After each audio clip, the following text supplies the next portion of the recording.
We're spinning. What's going on, everyone? I'm Chris Baker. And I'm Ty Backer. Welcome to episode 125 of Behind the Tool Belt with TC Backer Construction.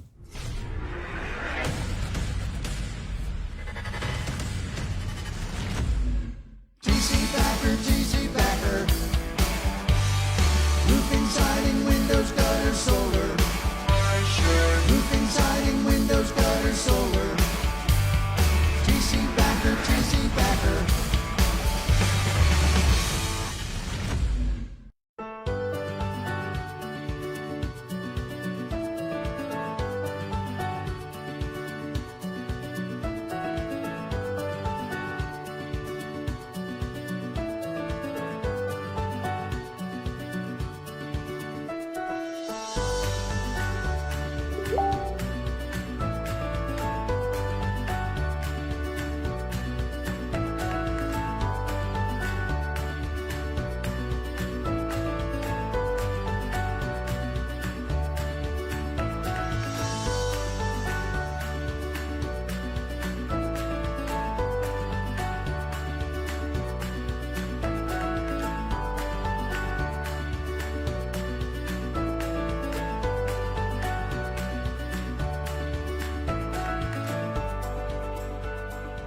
TC Backer, TC Backer.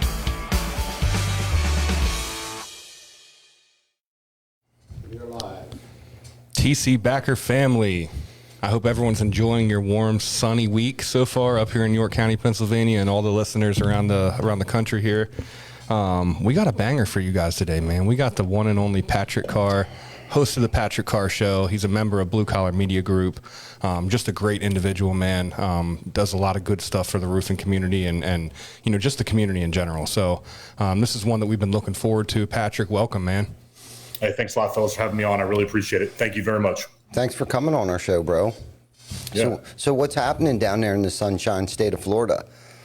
So on the roofing side of things, if you don't mind me jumping right into that, Do it. we got a big special session coming on down here in the state of Florida on the 23rd, coming up next week. Our governor down here has called a special session to address property insurance in the state of Florida. And so they're going to be looking at a few different things there. Two big things on the docket for contractors down in Florida to look out for.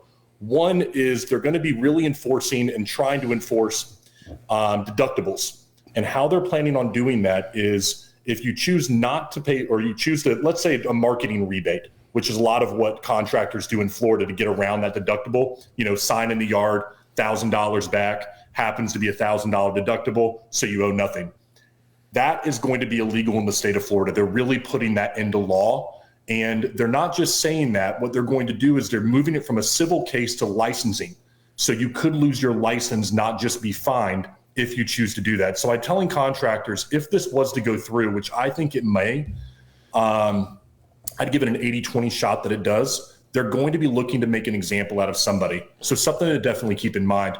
And then the other thing that we are fighting down here is the legislature is trying to put into effect binding arbitration, which would mean that if you had a dispute with your carrier, you would not be allowed to go straight to the courts. You would have to do binding arbitration, and you would have to pay for your own arbitration, even if you lost the case. It is something that we are fighting hard against down here through the Restoration Association of Florida. But it's something to keep an eye on regardless of where you're at in the country, as this kind of stuff can come to a state near you. Absolutely. Yeah, that's good info, man. That's really good info. Yeah. I mean, again, guys, I don't want to jump too much into the serious stuff and everything, but that's what we got going on down here in Florida. Yeah, no, that's I don't think I heard anything about that. Now, we do get storms up here, but nothing like Florida or Texas. We actually just experienced one, but I don't in an undisclosed location. Yeah, we ain't giving the trade secrets away. Yeah, we don't want, because we don't get them very often. So we're trying to hammer this thing as much as we possibly can and throw everything at it. But that's interesting for you to say that, because like you said, that usually starts a trend. Mm-hmm. Okay, so next thing you know, it'll move up through the Carolinas and to Georgia and to Virginia and to PA, and here we are, right? You know, talking about something a year later that you had mentioned today. So thanks for the info, man. Yeah. Yeah. And I mean, how do you personally feel about the first part? I'm definitely, I think I'm with you on the second part. I almost would say that I'd have to lean towards, I kind of like the idea of, really knuckling down on the people that are paying for deductibles and that kind of stuff. I feel like that is part in what is giving the door-to-door salesman and all the actual roofers that really do it the right way a bad name. I know you guys have had just recently went through that little debacle where they were trying to make door-to-door sales illegal, and you couldn't have someone go knock on your door and sell you a roof. So that was immediately overturned within literally 5 days, thanks to the guys over there from Gale Force and Lifetime Roofing. They got an injunction on that immediately. You can't tell somebody what they can and cannot say at a door, and the judges immediately ruled on that in Tampa. Right. And the injunction was put against it. Here's how I feel about the deductible side. It's black and white for me. Pay the deductible. Right. Everybody needs to come on the field, and play the same game. You're talking about getting a $30,000 roof for $1,000. If an individual can't afford that, we got problems here, okay? There's financing available. But I think the solution for contractors never seem to think of, especially in this state, is nothing in the law tells you when you have to pay the deductible. So nothing says you have to collect the deductible up front. Mm-hmm. So why not go ahead and, if you believe in your work and the person is a little bit gun shy, finish the job and have them pay the deductible afterwards. Yeah. So I just, I think there are ways around this without having to take the $1,500 or whatever it is up front, that you can make your customer feel a lot more comfortable with the process.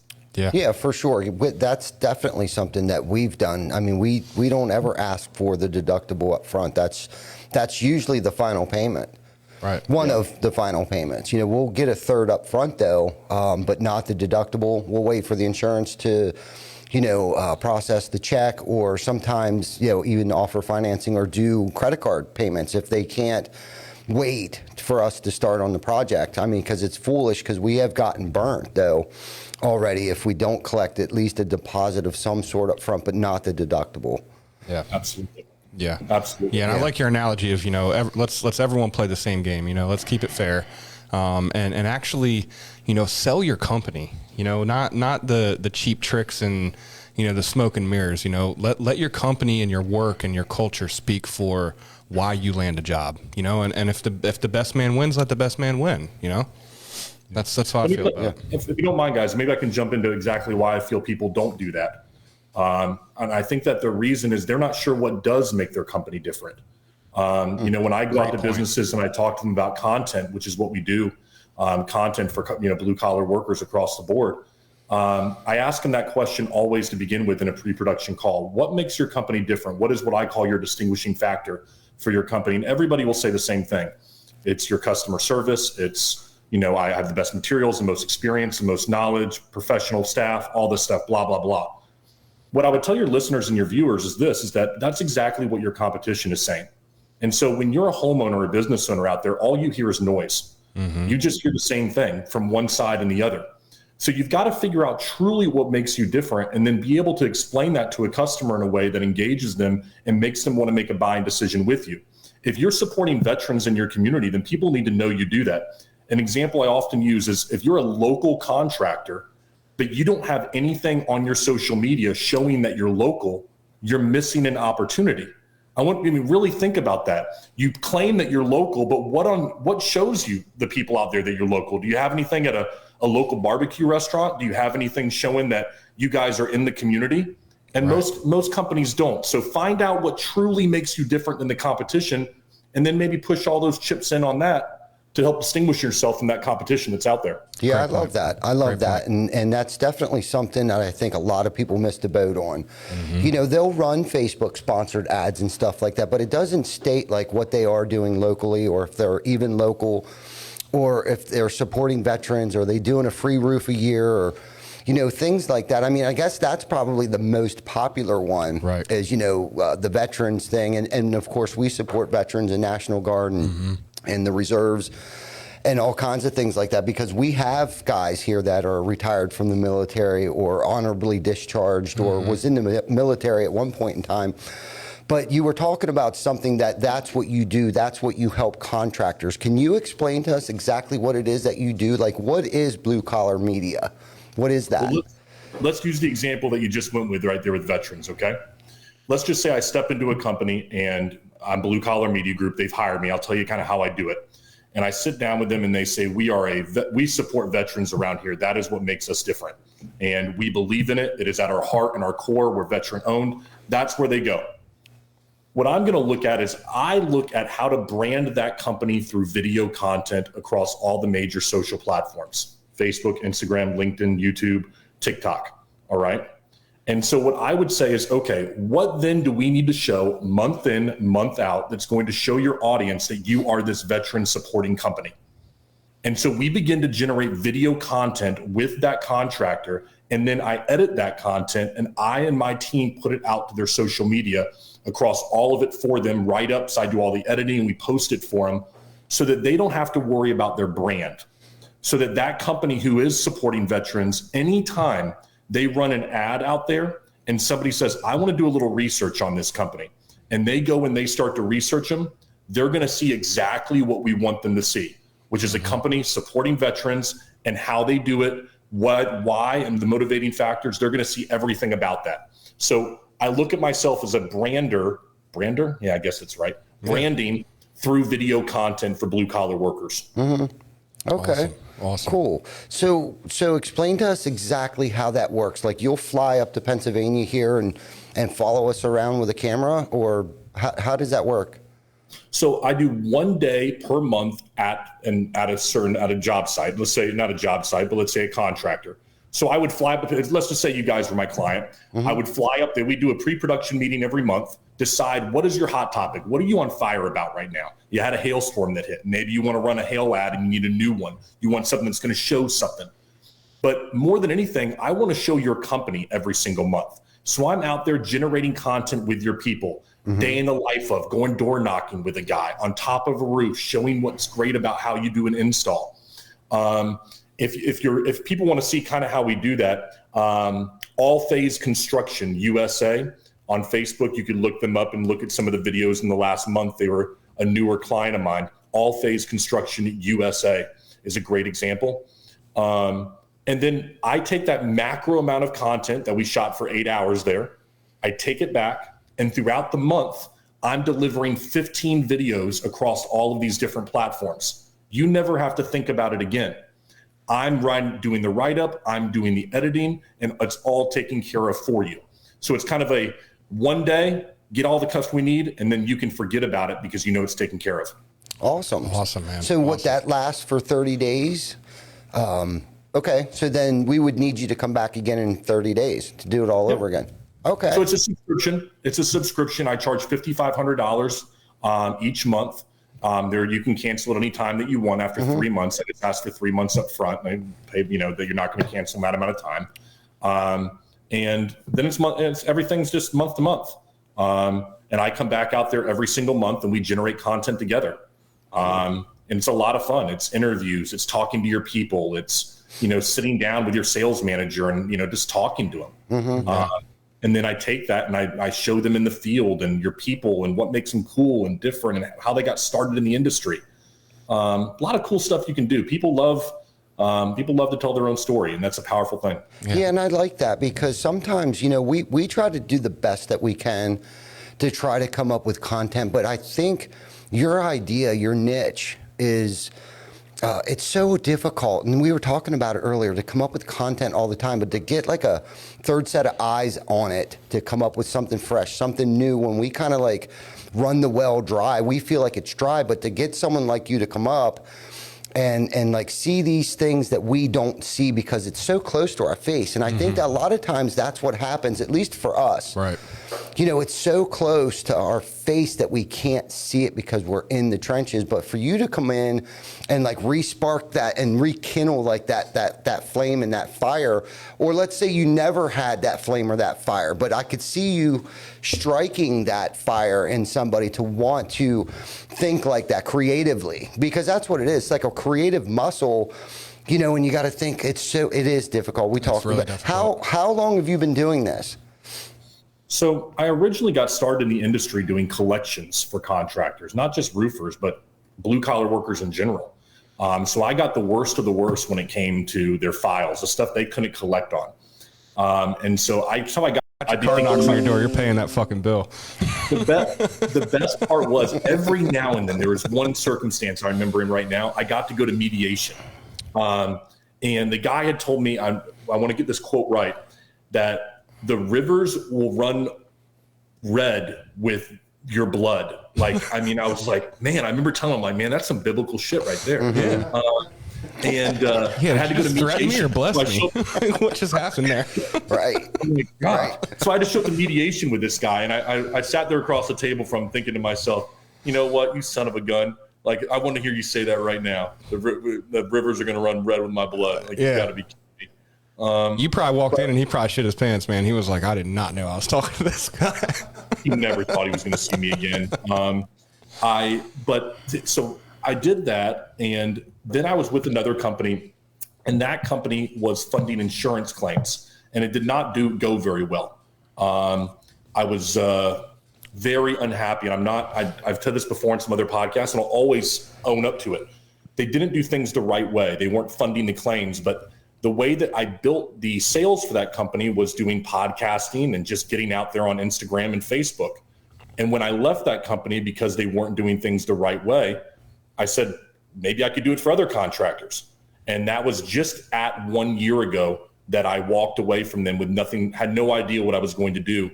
And 2 days later, I had started Blue Collar Media Group out of complete necessity. Awesome. So that leads me to my next question. Like, when and where did you identify, like, there was a need for that, for the contractor, you know, that they needed help with creating content and media? Yeah. At what point in time did that light bulb go off? Well, I think the first light bulb that went off was what I'm not capable of doing. I often tell people this: if you want to figure out what you're good at, first figure out what you're not good at. It's much easier to talk about that. For instance, I am not good at SEO and marketing campaigns. I wasn't very knowledgeable at that. So I'm like, okay, X that part out. I'm not good at that. Okay, but I am pretty good when it comes to being in front of a camera and speaking in a way that dumbs it down enough for people to where they maybe want to engage. All right, well, what can I do with that? Well, maybe I can just help somebody else do the same thing. Mm-hmm. And when I first started, it was a complete disaster. And there were some clients in the beginning I have since now had a beer with, and we were just like, boy, that was a disaster in the beginning. But they gave me an opportunity to learn, and they were open with me, and I was open with them. And I think that I saw then that there was a need, because people don't give content creation its due. And they don't, what I mean by that is how difficult it is. They only see what's in front of them on the camera, not seeing all the stuff that went behind the scenes that went wrong, all leading up to that. Boy, I felt that. And that I saw there was just such a need for people that they wanted to get their message out, but a lot of them were so insecure that they weren't sure exactly how to do it.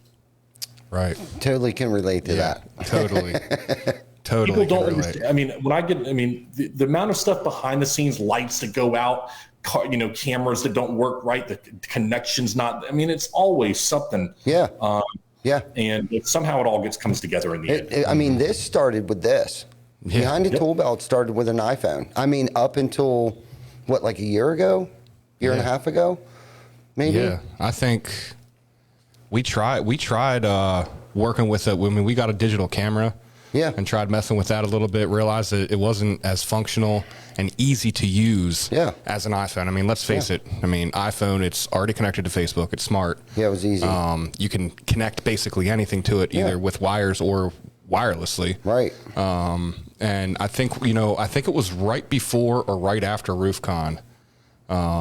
We really noticed that this was really starting to take effect and become more than just, when we first started this, it was to promote the company and promote business, maybe attract, new leads or new clients or something like that. Mm-hmm. We're in the community and in the trenches so much. We don't need that. We don't need this for that. This ended up turning into a legitimate podcast, and at that point in time, we're like, we need to change a little bit. We need to research some things and really get our game straight here. So, and this is what it's turned into. So, for real. Congratulations on what you guys have been able to do too. I mean, it is to be able to put on a live show, to do what you guys do. It's not easy. No. But I think you bring up a very good point here that contractors need to hear. And I'll use an example of what's here on my desk. I've got, you've got the Sony cameras and all that stuff here. You don't need this stuff. Contractors use it as an excuse. I don't have the right equipment. It's not the case. You're just insecure. You're insecure about not what your customers are going to think about you. You're insecure about what your colleagues are going to think. And that prevents people from creating content. And once you give content creation its due, and what I mean by that is you're able to say, yeah, I am concerned about that. I am worried about what they're going to say. It sucks. Then you can pick up the iPhone that has a better camera in it than most cameras had 5 years ago. Right. And you can start creating content once you give it its due. And I think that's so important that contractors just understand that so they can get into the content creation game and stop coming up with an excuse. Yeah. That's a great point, man. I mean, these things these days, you can go 60 frames per second, 4K video shoot, man. Right. I mean, Facebook, this thing will shoot better than Facebook will even allow you to upload. So it's like, there really is no excuse. And to be honest with you, man, correct me if I'm wrong, Patrick, America yearns for reality. You take this thing on a job site, man, and you film what's going on that job site, even if it's a 2-minute video of a joke or, a prank or, watching someone install a pipe boot or just anything, taking a candid video behind your buddy while he's talking to a homeowner at the door. Like, people yearn for that. It's a reality. It's why all the people watch Jersey Shore and all those other shows and the Kardashians and shit. People want reality. They want the candidness. It really is just excuses. I was going to say, when you create that candidness and that authenticity, you create raving fans for your company. And this is something that people can really get behind. I just talked about this yesterday on it. I'm going to come out with a video on it. This is how you create a brand, is when people who are not coming to you from a paid advertisement, they're not coming to you because they're family and friends, and they're not coming to you because you're a referral. Then you have created a brand. People recognize you, they know your principles, values, morals, and they know what you do in a region. And so they want to do business with you and tell other people about you. And you're getting people coming in because you just generated such a strong brand in your area. Until you do that, you don't have a brand that people are identifying with. Until you're getting calls that people are like, hey, I know who you guys are, I know what you represent. You haven't built it yet. But the way that you build that is exactly what you said, authenticity. Turning that phone around, putting it on yourself, and allow people to start to like you. And 50% of people aren't going to like you no matter what. So why don't you let them not like you for who you really are? That's a great point, man. It is. That is a great point. And I think if you can just get over that fear and do it, and both of you touched on it, that authenticity. I think people like to see you at your most vulnerable moment. As well, at least for me. I mean, after I've gone live several different times, especially early on, Jenna was like, "You're so cute," and I'm like, "I look so dumb," or I sounded dumb. All of those stupid things that go through our heads before we hit that live button. It's made up in our own heads. Like, we are our own worst critics. It's like, just do it. I mean, people are going to love it. I mean, our earlier on videos, I mean, I couldn't believe how many people watched us. We did a live for an hour on a job site one day. We had over 10,000 views. Yeah. We weren't even doing nothing but working. Yes. Running up and down a ladder. The shingles were going up on the ladder vader. The guys were up there working. And it was like, wow. And this was early on too. This was like 2 years ago, man. Yeah, this is crazy. Right. How people just love that. And they watched, consistently were watching to see what happened next. I don't know if they wanted to see somebody fall off the roof or someone come tumble down the ladder or what it was, but it was like, this is cool. And honestly, this is everybody's TV today. It's their TV, it's their computer, it's everything. It's their GPS, it's everything. Yeah. At least for me, it is. It's one of the only items that when you leave your house, you will go back for if you forgot it. I had to do it this morning. You know what I mean? Like, it's literally become an attachment. And the funny thing is we originally created the show, like I said, to promote, our business, construction, roofing. Our best show was episode number 5 when we had Chris Markey on. We talked nothing but youth sports. And the connection that we put youth sports and military and how you build that camaraderie and you're taught that brotherhood and all that kind of stuff. That's all we talked about. We didn't even talk about construction, and it was our best show. Yeah, it was a good one. It's as far as views go, maybe not so much content. I mean, I guess that's an opinion based thing, but yeah. As far as views go, I mean, I think we ended that show, an hour long show. We had like 5K views or something like that. And it's like, well, hell, man, we didn't even talk about roofing. No, we didn't. Well, I think the views thing is something that a lot of individuals get hung up on. I'll have clients create something and they go, I only got 10 views. So I always say, I always get this out of the way immediately. The videos that you do in the beginning are not going to go viral. No one's going to care about them. You're going to get 10 likes, and most of them are going to be from your family or your coworkers, and that'll be it. And that's a good thing, because then what you see is, hold on now, I'm not the center of the universe here. I can mess up here a little bit. I am going to be okay. And, if your first video got millions of people commenting on it, you wouldn't be able to take that. And a lot of people would be very uncomfortable with that, but it won't. And that's good. So create that piece of content, whatever it might be, look like an idiot, and then see it's not that bad. Yeah. Right. That's a very freeing feeling, in my opinion. It is. It is. And that's our attitude. We don't care if anyone else watches this show. We're having fun. This is like our garage band on Wednesday nights. We're having fun. And I know I said earlier a couple different times, I think before we went live, not that I hate this, and I hate to use the word hate, but it's like, it's uncomfortable, but it's like I get like this sick satisfaction out of doing this. And now we got lights and we got decent cameras and kick-ass microphones and stuff. And it's like, this is cool, man. Like, I'm constantly looking for like a new mic or a new mic stand. Like, I don't even give a shit what I look like anymore or sound like, Yeah. And that's a good place to be. And you said that earlier, Pat. It is. It's a great feeling, to be in. I don't care if there's only 10 people watching right now. Right. And we used to say that it's so difficult to go live. You remember how fast we realized during the Fearless 44 and like during when you had to make those videos and you rewatch that video before you actually post it, it is way more difficult to make a video that isn't live and have to watch it and edit it and do 30,000 takes because something wasn't right. You didn't start this right. Dude, just go live and just go with it. Yep. Just go with it. It's so much easier. So much easier. Well, for sure. One of the questions I get from contractors is, how do I become better on video? That's a very common question that I receive. And there's a 15-minute exercise that your listeners and viewers can do tonight to make themselves exponentially better on video tomorrow. And here it is. You take that phone and you set it up in front of you somehow, and you talk for 5 minutes about something that you understand, something you're knowledgeable about. I don't care if it's sports, if it's Cowboys football, whatever it might be. You take that video, you've got your 5-minute video, you turn it on and you turn the phone upside down. Listen to yourself. What is your audio image that you're going to receive? How do you receive and sound? Next, after that's done, you've taken your notes. Pick up the phone, turn it on mute, and watch yourself. Get a video image of yourself right now and what you look like. Now you've got your audio and your visual. Then you can go to any number of apps that'll transcribe the video for you. You can just put in transcribe in the App Store and transcribe the video and go through it looking for ums, likes, words you don't like at all. And literally 15 minutes, 5, 5, and 5, you'll understand your voice, your image, and what people see much clearer. If you do this 10 times over, I'm telling you, you'll begin to pay attention to getting better on camera. Very simple exercise that's effective. Yeah, absolutely. Yeah, I'm going to try it. That's good stuff. Yeah, totally. So let's talk about the Patrick Carr Show. So tell us about it. Like, how did you get into that? Because you're a radio show host as well, too, right? And that's what you're absolutely right. That's how it started for me. I wanted to try to promote that old business that I was a part of, that I was the sales for.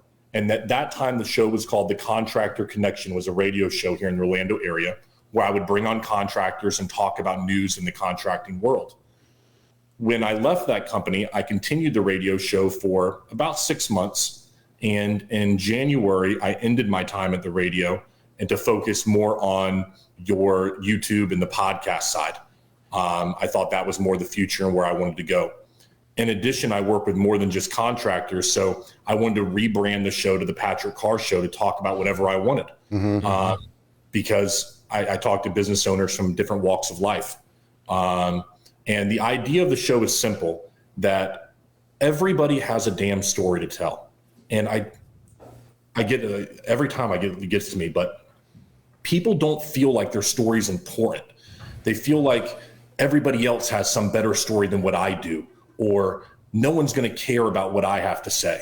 And when I can step in front of a business owner and you see their face light up as they begin to tell you about how they were able to overcome something, that is special. And like you guys just said, it doesn't matter how many people watch that. I know what that does for that business owner. I know what it does for their confidence to finally be able to tell their story and somebody listen to it. It's so validating. It's so real. It's so empowering. That's the power of being able to sit down with somebody like I do. I love it. You just gave me goosebumps, bro. Yeah, man. That's I good love stuff. that. That's good stuff. And so I'll tell you, today I just released it to probably about 30 minutes before we came on. I did an interview with Dmitry Lipinski, and I released that video. And Dimitri's watching. Here you go. I was so nervous to put it out, and here's the reason why. About 4/5 of the way through, I had an audio issue, guys, and the audio screwed up. And so it sounds fine in the end, but you can tell there's a change in the audio. And I was like, damn, if there's one person I didn't want to screw my audio up for, it was Dmitry Lipinski. Yeah. And these things happen though. And you know, I tell people this because we all screw up when it comes to video. It's just a matter of will you make the next one, because some people just go ahead and they stop.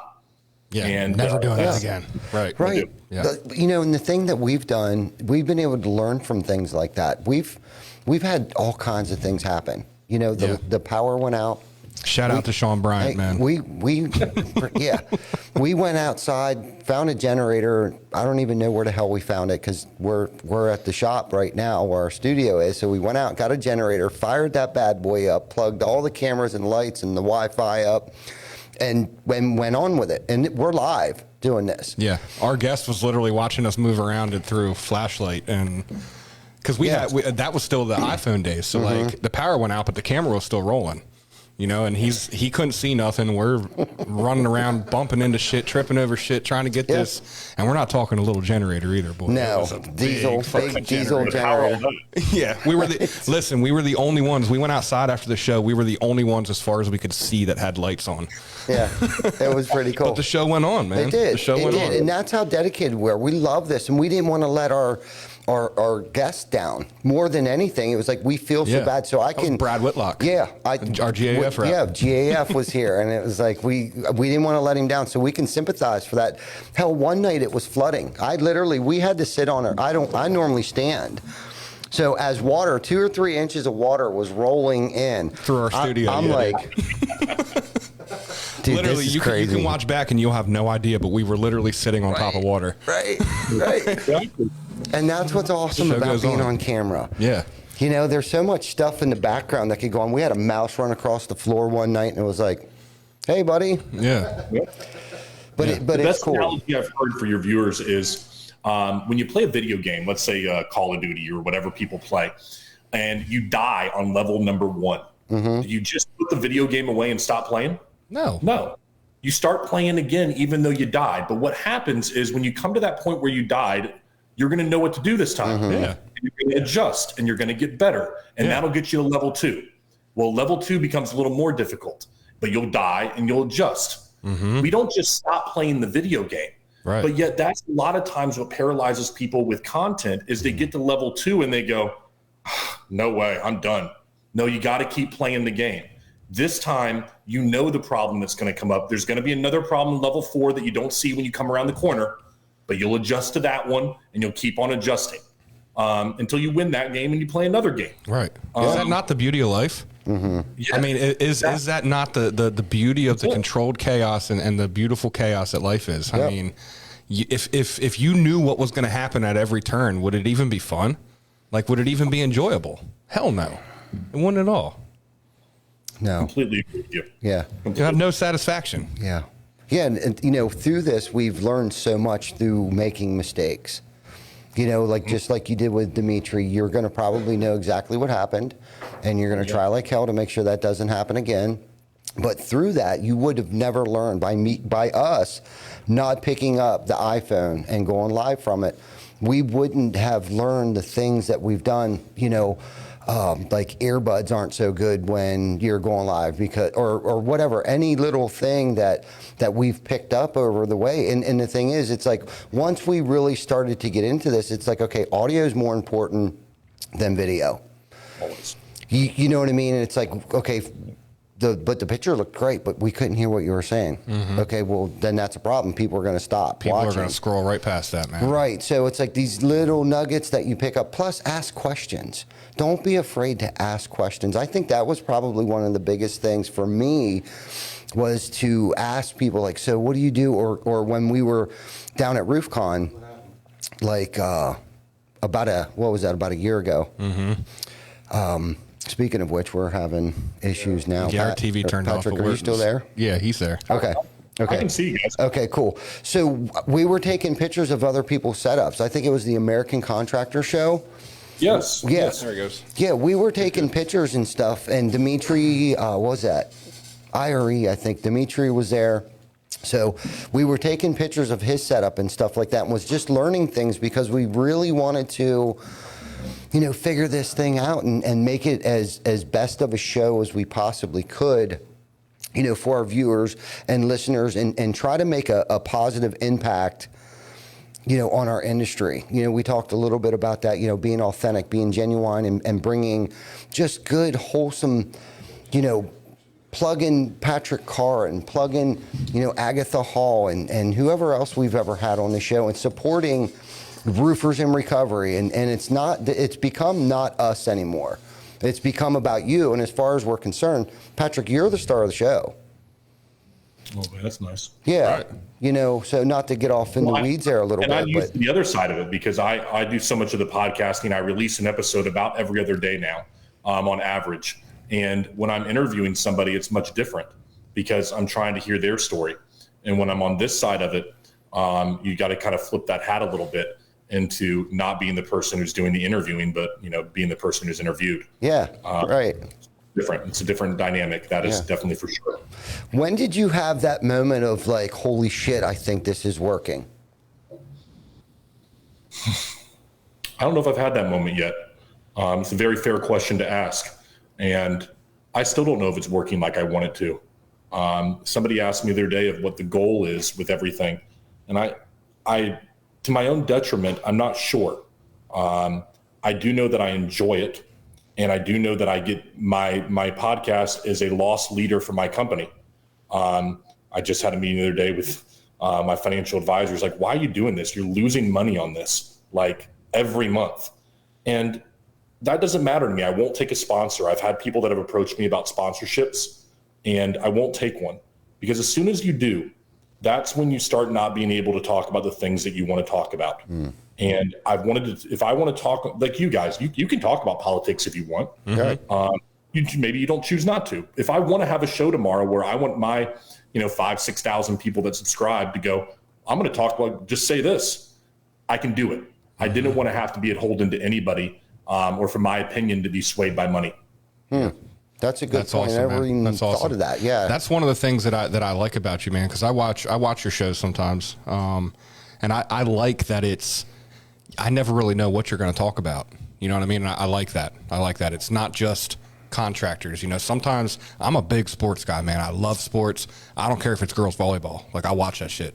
I like the fact that, We know why. number one, you're educated on a lot of different aspects of things. Do you like how I just kept moving with that too? I know. I think it's tag right now. You guys watching tag? I mean, Yes. on ESPN, Yes. tag. Dude, that shit is crazy. I watch Cornhole League. I watch all that shit, man. That's Tag great. is the best. My girl was looking at me the one day I was sitting there watching the tag, and she's like, what the hell are you watching? I was like, tag. It's pretty intense, man. Awesome. It's the baseline of it's basically just taking it back to like second grade level. Which is what I'm about right there. Right back down to rock, paper, scissors next. Right. I love it. Yeah. It's definitely good stuff. But I like the variety that you have on your show, man. And I think if you haven't heard this yet, I think that it is working. Whatever you're doing, it's working. Yeah. So For sure, man. And this is what I would tell people is don't get so caught up in the monetization. Every time you come up with an idea and you bring it to a friend or a colleague or someone in your company and you tell them about it, And then they always say the same, I don't know, debilitating line of, well, how are you going to monetize that?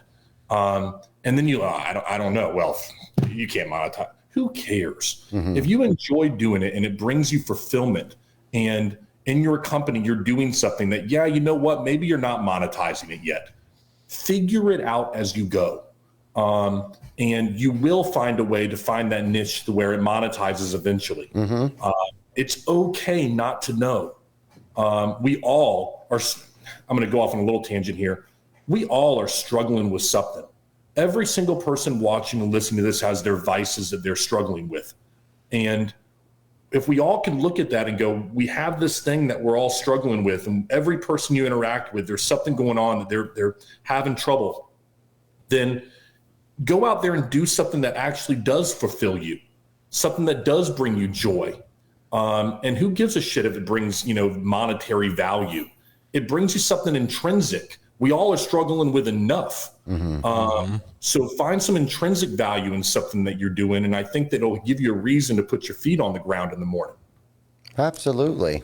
I like that. That's a great point. It's, yes, it's funny you say that, because I was talking to somebody about business, and they were like, do you think that's sustainable? And I was like, well, yeah, it is. It is, and, there's some weird shit going on in the country right now, but I think it's sustainable. That's just my opinion. I'm going to stay optimistic about it. And like you touched on, we enjoy what we do. And the tenacity that we put into it. I was thinking that earlier when you guys were talking about something, and, we love what we do, and it's like, we're not just okay with good. We want it to be great. And then we were talking earlier, it's like, okay, the next level above that is the greatest. Okay, so let's not just settle for great.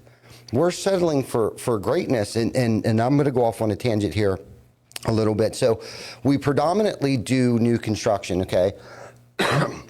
About 90 roofs a week, at least. You guys said we did 120 last week? 102 last week. 102 last week.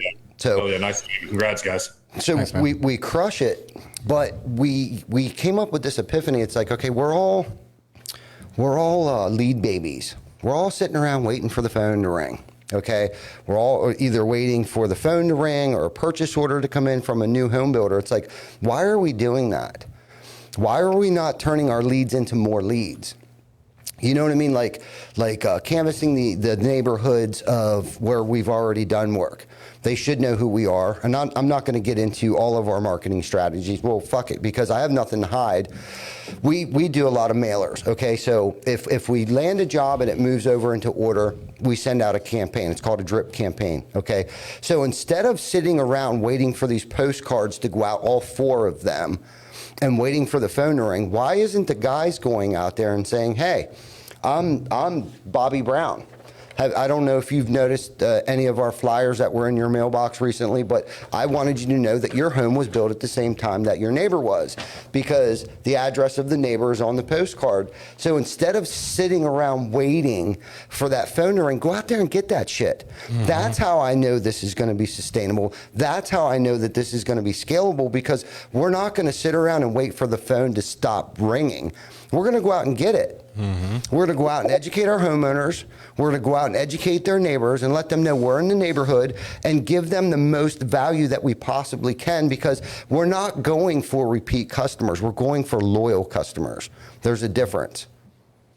Let's take your Bobby Brown example, though, your sales rep that goes out in the field. I'll tell you what I would advise that he does, okay?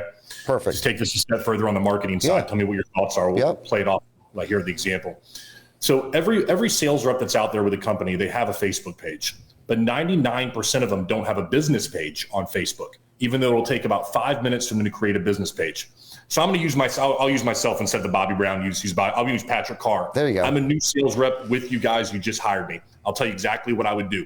Or as a company, what I would force these individuals to do is I would no longer be Patrick Carr. I would start a company on Facebook that is Patrick Carr, your neighborhood roofer. I don't know, whatever you want to call it. Right. And the first job that I sold, when I was at that install, I would go to the homeowner and I would say, hey, Mr. Miss Homeowner, is it okay if I take a video on top of your roof? And they would go, sure, no problem at all. I'd go up there, I'd turn the phone on me and say, this is Patrick Carr. I'm in the Hickory Hills neighborhood right now. Got this new roof going on. I am in your neighborhood right now. If you're seeing this ad, it means I'm around. I can come by. I can take a look at your roof. Might need a new roof, just like we did right here for the lay residents right here in Hickory Hills. Well, I'm going to come on by. You just give me a call. Click the link below.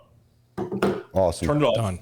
And I would geofence that ad for, I'd spend $20 if I was a sales rep. And I'd geofence that ad to everybody, not just some people, everybody within a 5 mile radius of that. It doesn't matter. I want to try to get particular with it. And so now my next install hopefully is within a week. I do the exact same thing. I'd run that ad for 1 week. And if you got multiple installs going on in a neighborhood, that means you got multiple ads now going on top of different roofs that people within a 2 mile or 5 mile radius of that home are going to be like, how many roofs is this guy doing around this area when they see these ads coming on?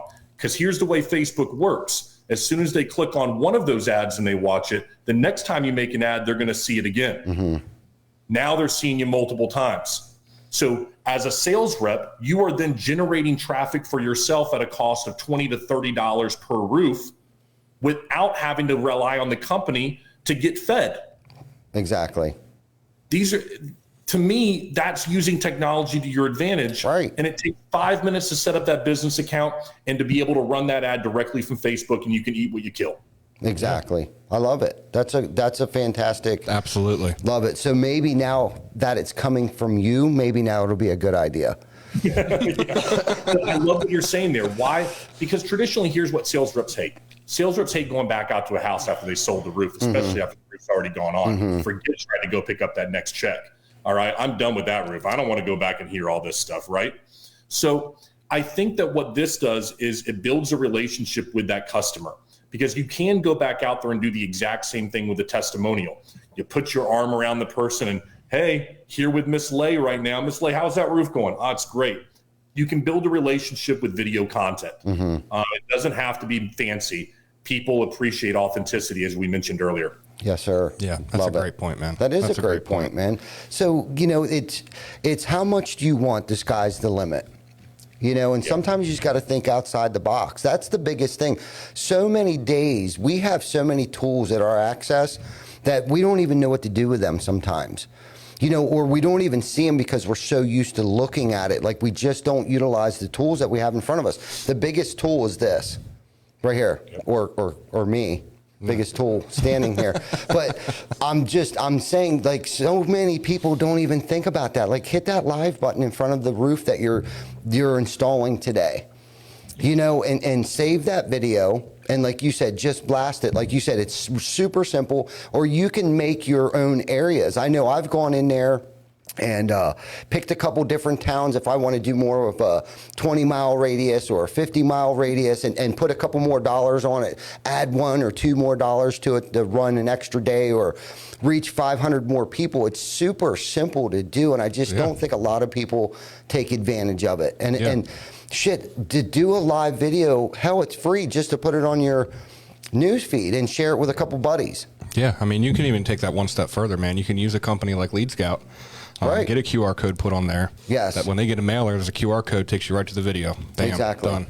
Exactly.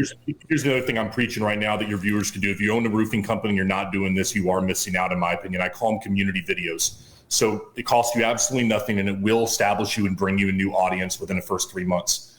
You go out to someplace in your local community. You bring your iPhone. You bring somebody with you. I'm going to use a barbecue restaurant. You love Patrick's Barbecue. It's in your neighborhood.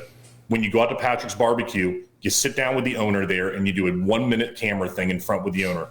Hey, this is Patrick. I'm with Patrick over here at Patrick's Barbecue. We love this place. There's no other place that we would recommend for any kind of barbecue in the area. And you talk about them and you let them tell their story.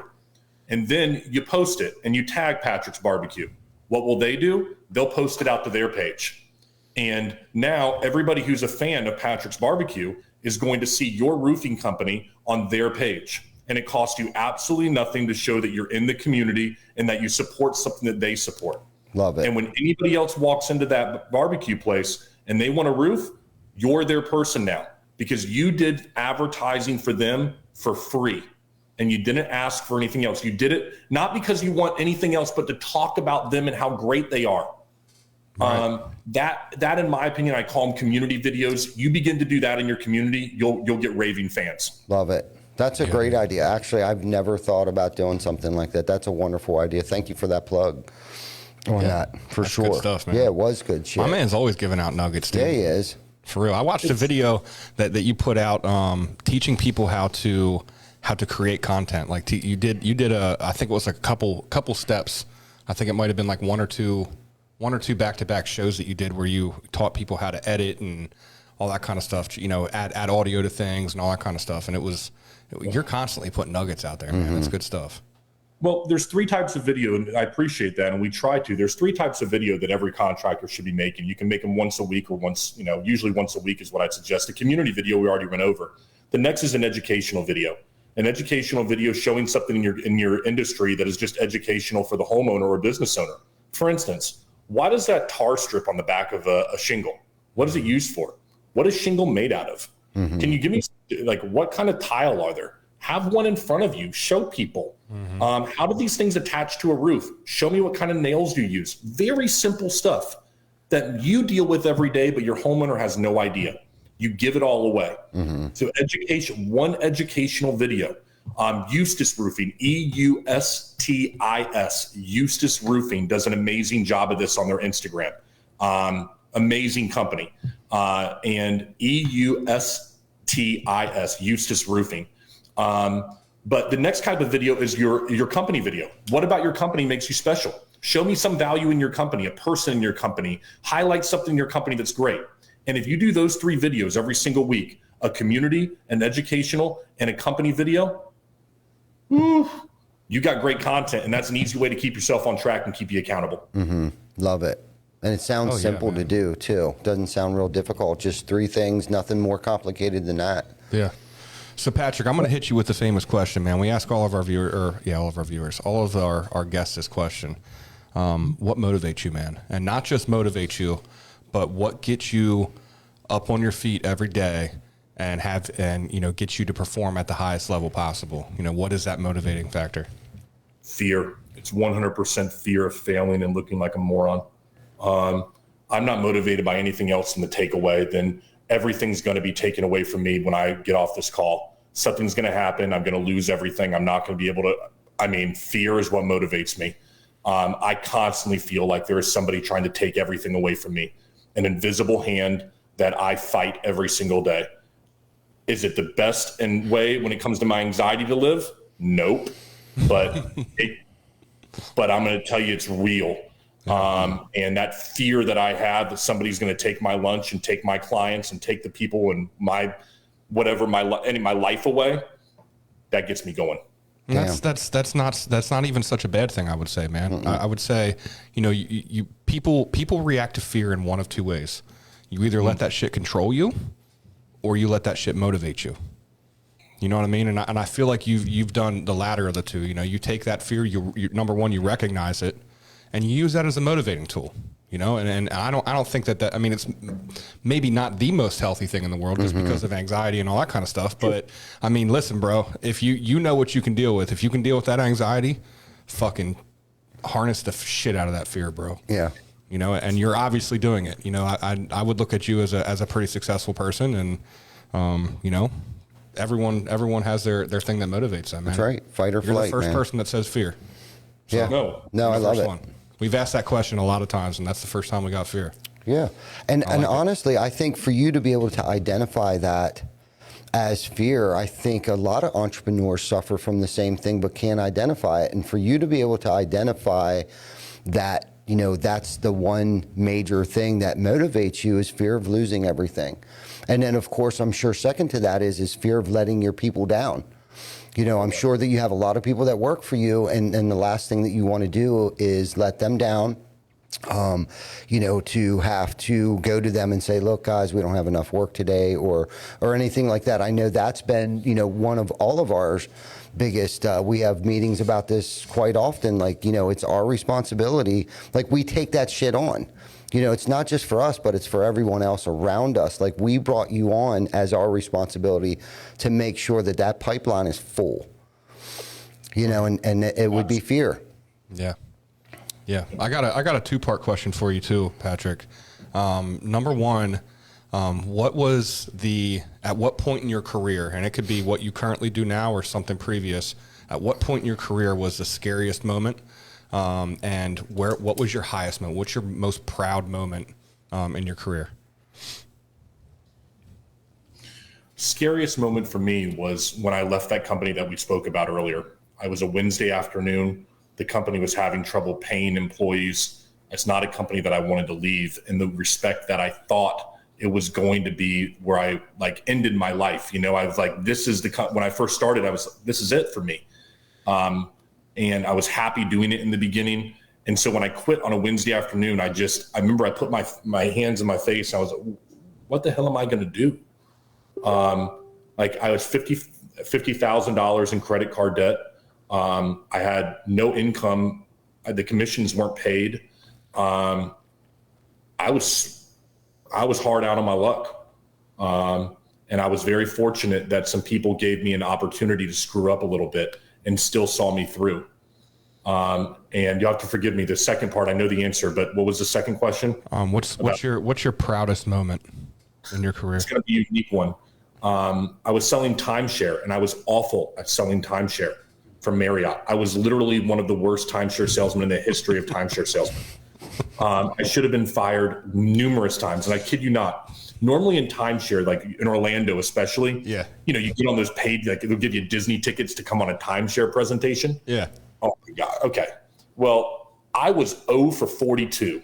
All right. When I started, I had taken 42 families out, and not one of those fuckers had bought. That's impressive, bro. So they usually fire you after like 11. Can't all right. give free Disney tickets away. Jesus Christ. They knew me from I was doing marketing for them. And so that's how I got over to so they liked me. They were like, hey, we want to give you a shot. But here's what happened. I was a Tuesday afternoon. The manager, Greg Buckley, I'll never forget him, comes in and says, you got two choices, Patrick. You can sell this family and keep your job, or you can piss them off enough that they write a letter once you fired, and they write a letter to Mr. Marriott, and once you fired and ask for a manager. I'm like, huh? He's like, choice is yours. He goes, you have to do the presentation, but the choice is yours how you keep your job. And he goes, I'd go with the latter if I were you, because you're 0 for 42. And so sure enough, I did this to this family out of Georgia. I'll never forget this family from Georgia. They own so much Marriott timeshare, and I insulted them the entire way through. They were livid with me at the end. But come to find out, I was sitting there. I'm like sweating in the back room. Manager comes in and goes, listen, you keeping your job. He goes, I'm just surprised you went with the first option instead of the second. I'm like, what the hell are you talking about? He goes, they're going to buy $30,000 worth. Oh my God. And I'm like, get the fuck out of here. Right. I was like, I ended up selling 7 of the next 9, and it ended up being this big thing of a comeback story there at Marriott, and so salesman of them, and all this stuff. But the reason is because I was so deep in my own fucking head. I was just, and door-to-door sales guys get this way sometimes. I was just so nervous. I had to stick to the script. I wasn't being myself. I was just all cookie cutter. In this case, I wasn't thinking about that. All I was thinking about was just, how do I get through this and insult the guy? And I was fortunate enough to have a manager who knew how polite I was, that I wasn't going to go over the top. Yeah. He pushed me to a point that was just right, to make me better in the end. And it was such a huge lesson for me to get out of my own freaking head. And that was a proud moment for me. That's awesome, man. Yeah, that was really awesome. Yeah, that's what I was kind of thinking. Your manager pushed you. And sometimes we just need that little kick in the pants and just be ourselves. Damn. Yeah, that's good stuff. I got this theory I'm working on right now, guys. You ever heard of love languages? Everyone talks about that in relationships, like how you show and receive love. Mm-hmm. Is it gifts or words of affirmation? I think in the roofing industry, this is going off. People are like, where the hell is he going with this? But I'm wondering where the hell you're going with this. I'm going, stay with me, everybody. Stay with me. I'm working on this theory right now for roofing. A lot of door-to-door guys and sales reps in roofing are men. All right. And what I found in reading this book is that 70% of men who played a varsity sport and above Words of affirmation are their love language. It's how they accept love, is they want somebody to tell you, good job. Think about it, everyone. I want you to think, when you were playing a varsity sport, who did you want to have tell you did great? Coach, your coach, your dad. Yes. On the way home from the game. And so as men, we grow up starving for that affirmation in our adult lives. But as business owners, how many of us are giving that to employees out there? How many of us are saying great job in the meeting? How many of us are willing to like swallow that pride and tell somebody, another man, you really did good out there. I'm proud of what you did.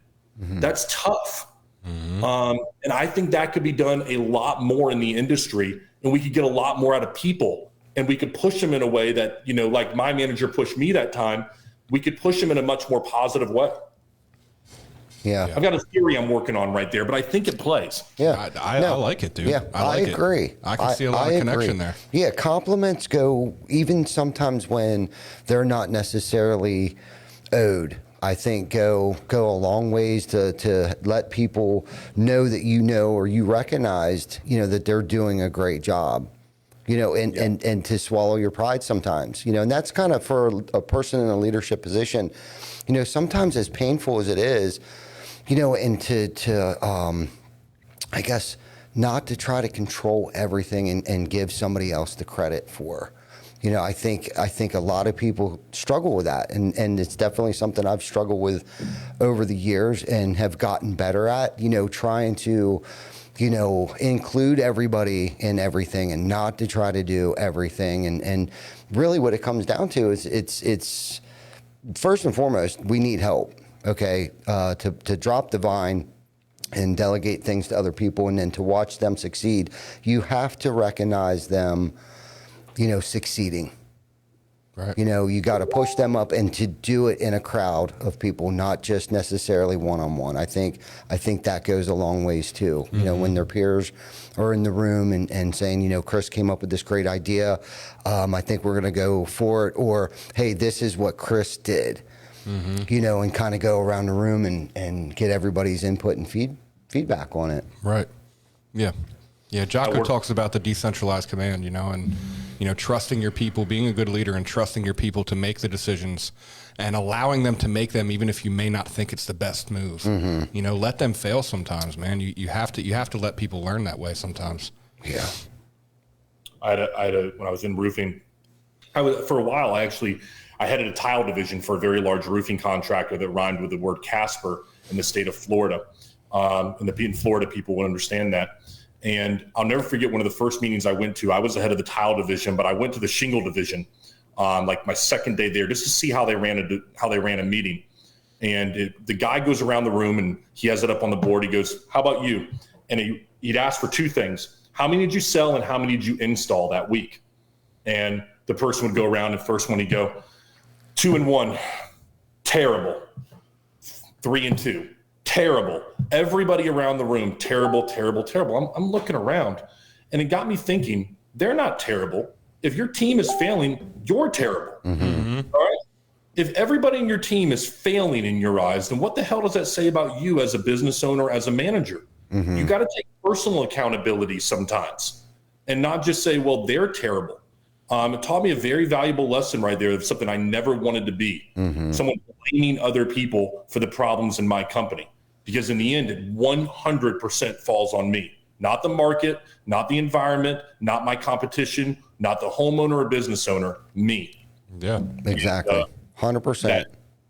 So that was a valuable lesson for me in roofing on my second day of doing it. Yup. Yeah. No, I love it, man. That's good stuff. You know, always give credit where credit's due, and especially at times that it's not, and only take credit for the failures if you're in a leader position. Yep. That's it. Yep, for You got sure. it. I look at the difference right there. You mentioned it, the difference between we and I. I tell, if you want to use when you succeed, it's we. When you fail, it's I. And that's how I write all my emails. If I have to tell or call somebody or talk to someone in person, I messed up. Yep. If we succeed, we did it. And if I had a camera guy the other day screwed up. I mean, boy, did he screw up. And I told him, you fucked up, man. Okay. I put you in that position to screw up. You didn't understand something and I didn't give you the training. That's me, not you. Not like I told you how to do it and then you just did something else maliciously. Right. that falls on me. And so I think that I versus we is a powerful thing when you can learn to use it in the right way. Yeah, for yeah, sure. and that's something that, once you get to learn, know your people, you can figure out what makes them tick. We have this analogy that we use about putting people in the right seats on the bus.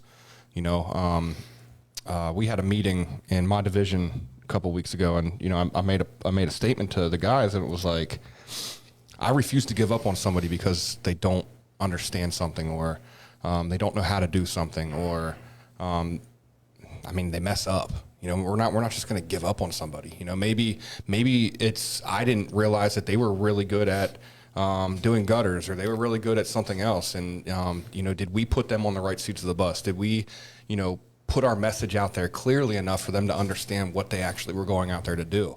A lot of times all that stuff, Ty says all the time, he points the finger, he's got 3 pointing back at him, and it's that can ring true in everything, man, in everything. As soon as you can take ownership for some of your failures, and that is hard to do, man, especially as men. And I'm not trying to be sexist or anything like that, but I feel like men struggle with saying I'm wrong a little bit more, especially in our industry.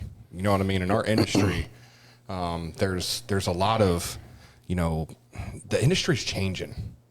The industry's changing a lot. We talk about it on a couple of our shows, how much different the industry looks, just 5 years from 5 years ago.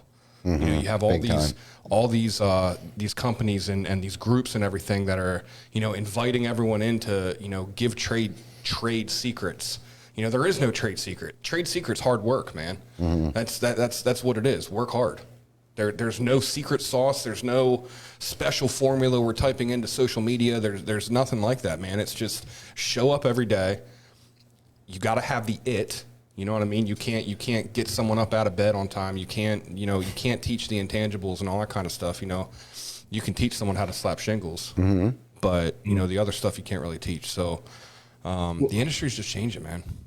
Using your example though goes in the other way as well. You talk about, I look at the example like somebody who answers phones. If you find somebody that answers phones extremely well, we tend to want to make them do other things. And so, well, they can answer phones. Let's have them input jobs. Let's have them, check on people after the jobs are completed because they're so good at answering the phone. Listen, most people suck at almost everything. So if you find something that somebody's good at, let them do it. And just let them go all in on that. And what will happen is that they will become so good at doing it and they will enjoy it because they're good at it. We enjoy the things that we're good at in life. If we suck all the time and it's like, I got to answer the phone again.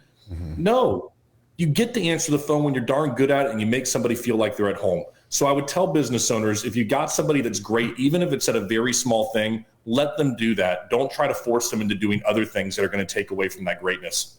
Yep, good point, man. That's a great point. It really is. And trying to hopefully help them identify what the hell that is that they're good at. Yeah. Yes, that's where you're a great manager, is somebody who says, "Hey man, you really suck at sales. I mean, I've been watching you and you're terrible. But you know what you're really good at?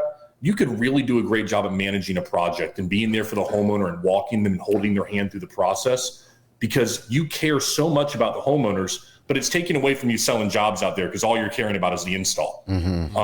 There are people like that, and they're trying to be sales because they think that's what they should be doing to make money. No, you need to be there holding the homeowner's hand if you fulfill doing that. For sure. Yeah. Man, I feel like we could talk about this stuff all night long. Right? This is like one of my favorite topics. It's like a muscle, and you got to exercise it too. And again, it goes back to failing miserably as a manager, a leader, an entrepreneur, and a lot of uncomfortable and painful situations that I put myself in and other people.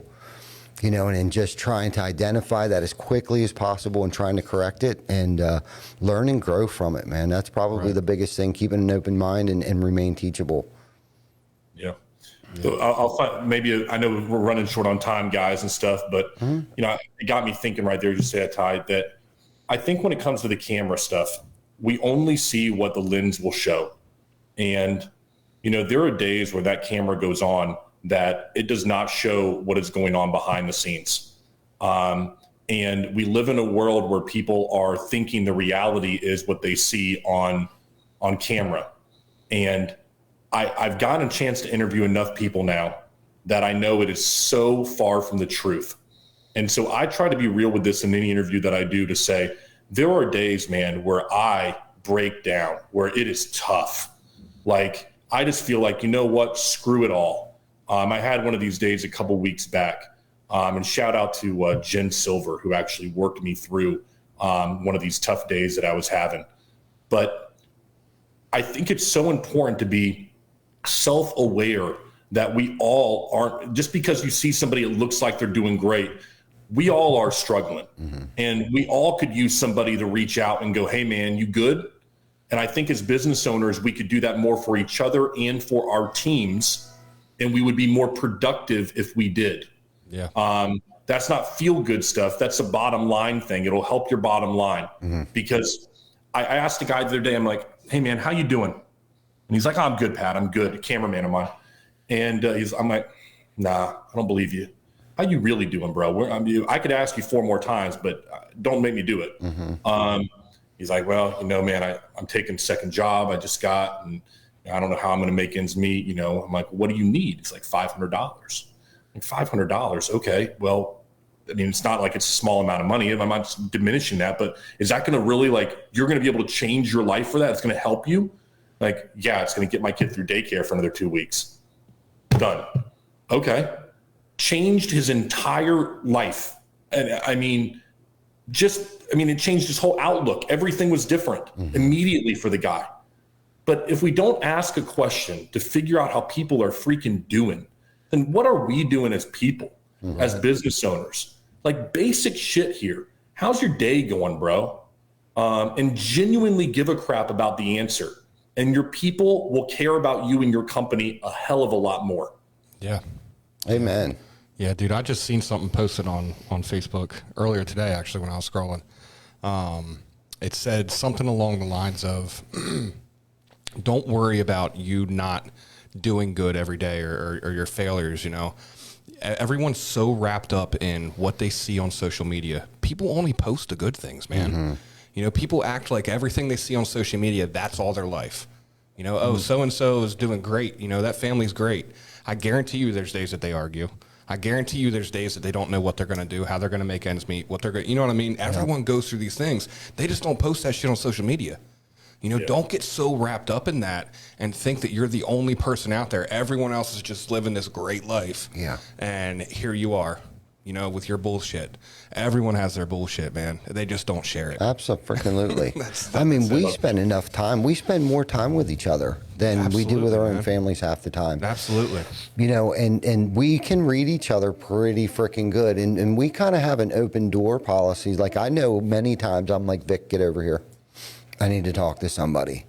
You know, or Chris, you know, something could be going on at work or even personal. I mean, we've seen each other at our best, our worst, our most intimate moments. You know, we've spent that with each other over the course of the years that we've worked together. And it's like, you have to have that open line of communication and slow down long enough and have empathy. Vic, you mentioned empathy. You know, you got to have empathy. Like, where are you at today? What's going on? I notice you're off a little bit. You know, not to be afraid to A, ask that question, and then B, that person to open up. Just open up. Like, what's going on, bro? Is there anything I can help you with? Or I just didn't sleep well last night. Well, why? What's going on? You know, and either it's usually financially, you know, financial stuff, you know, I think is one of the biggest stressors most people go through. Especially these days, man. Right. Shit's chaos right now. It is. It's crazy. Yeah. You mentioned only showing the highs. I saw something great the other day. It said something along the lines, I'm going to butcher the way that it was put out there, but this will give everyone a different way to look at the online world. If everybody's having all these successes, then why is everyone worried about $5 gas? And it got me, I was like, all right. Yeah, if everyone was making all this money hand over fist, you're sure worried about $5 gas a hell of a lot more than I thought you would be. Right. And so, yeah, I think the empathy word that was just used here, you said Vic, I believe, was saying it. I couldn't agree with it more. Empathy is an undervalued asset right now for business owners because people genuinely just want to be heard. And if you can do that as a business owner and as a manager, you will create people that will be with you for years and years to come. Yeah. And you won't have to deal, because I always come back to the bottom line. What's in it for you? That you won't have to deal with the turnover. If you have extreme turnover, then you maybe want to look at your management style. How many of these times have you talked to your people? Do you know what's going on in their lives right now? And I see this a lot of times. Man, I have a business owner called me the other day, and he's like, Patrick, I can't do that. My company is growing. I don't want to set myself, basically, I didn't want to set myself up for this. I'm like, huh? You're not Amazon yet. And until you are, you have time for your people. Don't sit there and say, well, in 5 years I won't. Well, you do now. And so make time for them. Yeah. That 5 years isn't going to come, man. Yeah. I know time is short, but I'll say this because I think a lot of your audience will agree with me. You know, one of the things that I'm sick and tired of is going to these conferences and I see these business owners and they show up in their Raptor trucks and whatever else. They spend a lot of money at the strip clubs and, you know, putting some sugar up their nose, whatever else. But what I don't see is I don't see people with their crews, people who actually make it all possible, who make it possible to have that Raptor truck and to go to the strip club with doing whatever you do with your vendors. Cool. But give credit where it's due to the people that make it damn possible. And that's the people who put the roof on. And so you're going to see some things coming out from me in the next couple of months where I'm going to be showing some behind the scenes stuff and some advocacy for these individuals, because I think there is a missing portion in this industry where they're overlooked far too much. And these are people who deserve a hell of a lot of credit because we know what kind of work they put in the field. And I'm a little bit taken back when I go to all these conferences and all I see are sales reps, marketing teams, technology companies, podcasts like my own. But where are the people that are putting on the roofs to make it all possible? And I think we got to change that as an industry. And I'm going to do my small part to do it. Good point, man. 100% agree. Yeah. And I'm from the agree, production side of things. So Yeah, man. Yeah. Yep. Oh, yeah. It's hard work, man. Yeah. Well, this has been a freaking great episode. Yeah. And before we wrap up, I want to give a shout out here real quick. So a lot of our viewers know that we recently lost someone on the team due to pancreatic cancer. You know, he didn't really have too much of a chance to fight. It was a very sudden thing. There was a benefit that was done up at Hops and Barley up in Mechanicsburg this past weekend. You know, a couple of us were fortunate to go up there and participate. They were originally sectioning off a part of the bar where if you went from 5 to 9, anyone that was in that area, they donate the proceeds to the National Guard. Well, Hops and Barley took it one step further. They did the entire bar all day, open to close, and they actually ended up raising $800 for the National Guard. So, you know, thank you, Teresa, for getting that information to us. Yeah. You know, that's the good stuff. You know, that's that's the shit that we stand for. That's the kinds of things that make, you know, we're talking about what makes you different. That's the kind of shit that makes us different because we have guys like that. Unfortunately, you know, he was a very good one in the community and that did things for the community and was just very passionate about it. So yeah. It's a bummer that, you know, we didn't get to really blossom into what that capability could have been. But just shout out to Teresa and shout out to Hops and Barley, man. You guys did great. That's really awesome. Yeah. And I also want to let people know about the food drive that we got coming up here, June 23rd, because it's right around the corner. You know, we got an ad out on our business page, TC Backer page. Yep. Anyone that wants to participate can drop off here. If you would like to become a drop-off station, please let us know. We call it the food drive because we actually drive to the businesses that are drop-off stations. We pick up the food. We're trying to double what we did last year. So we're looking for, 8,000 pounds of food. 8,000 pounds of food and About $4,000 in cash. So that's what we're looking to do this year. I know that we can do it, guys. TC Backer family, we have pulled off way more epic shit than this. We can definitely do this. And we also have coming up actually very, very soon, National Roofers in Recovery Day. So if any contractors out there want to be a part of that, want any kind of information, please reach out to us. This is something that we're very, very passionate about. A lot of us guys are second chance guys around here. Yeah. So it is never too late to get your shit together, get your head out of your ass, and it's not a good idea until you think it's a good idea. So let's try to help that happen, and the ripple effect from getting a dad, getting a son, getting a brother into treatment, and having them start their road to recovery, man, the ripple effect that can create. I know a lot of great people that, on their second, third, fourth, fifth chance. Oh, yeah. So let's not give up on people. This is a great thing that Eric and all the guys over at Roofers in Recovery are doing. So those are the two big things that we got coming up here. If anyone wants any information or they want to be a part of anything, please reach out to someone at TC Backer. And we have all the information on our Facebook page. Yep, and our website. Yes.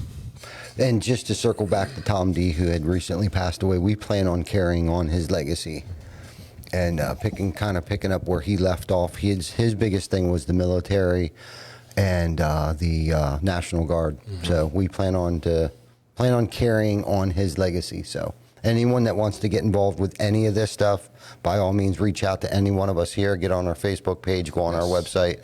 All of the information is there. So check us out, man. If you guys want to get involved, help the community out, hit us up. Yes, absolutely.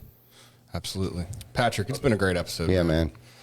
Man, I really appreciate you guys having me on and giving me a platform to talk to you guys and Yeah. Shoot the shit. It's nice to be able to talk to you, gentlemen. I have a lot of respect for what you do, and just an immense amount of respect for both of you. So thank you very much. It's been a pleasure. Thank you, gentlemen. Thank you very Excellent, much. man. Excellent. We'll see you November in Orlando. Yeah. November. We got November. What's November? Which one is that? RoofCon. RoofCon.